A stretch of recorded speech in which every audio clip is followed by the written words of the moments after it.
Today on Twin Flame Frequency Files, I thought I will speak about a twin flame journey in general. Many people are who are in a twin flame journey are very embarrassed, or they are embarrassed to speak about their twin flame journey to someone else, or they are embarrassed to, whenever they get back with their twin flame after their separation, they are embarrassed to even tell that they have come back into union or they have reunited with their twin flame.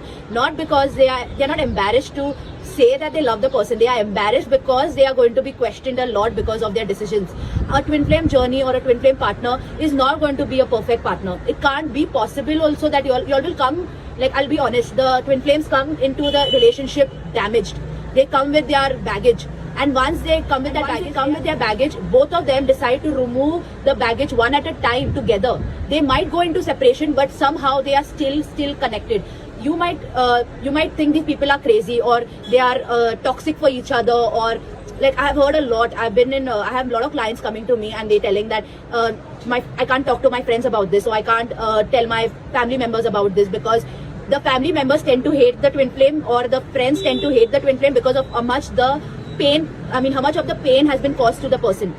Like, your family member loves you so much, so they will love you and they will not like if anyone causes you pain. So that is why most of the time they are embarrassed to tell their friends or family members about it, because I mean, like, I give it to the family members and all. They are right for caring, but at the same time, the journey, only the person who is in the twin flame journey or in the twin flame relationship will understand, and they will not be able to explain to anybody why they keep coming back to that person. Though I have put videos about this, that the twin flame journey is about, like, inner work, and it's about removing all that gunk so that you all can come in a good union. And many people don't understand that twin flames don't have control over their separations. They don't have control over their unions as well. The union just happens once the work is done. Automatically, they don't feel the pain what they have felt in the past, and that's why they can easily unite. So this video is not more for the twin flame, but more for the family members or for the friends who are seeing their friends in twin flame relationships, because it's already a difficult relationship. It's already so much of shadow work has to be done, so much of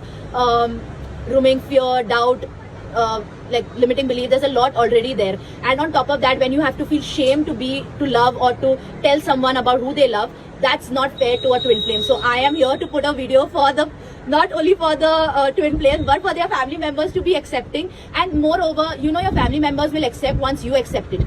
So more than working about thinking about your family members or your friends to accept it, first you accept it that you are in one, and you do the work. Over a period of time, the more they see you all together, the more they see you all working out things together, they will accept it. So anybody who's on this journey, if you all are feeling alone and if you all need any help or support, I am here for you all, and I can help you all with this.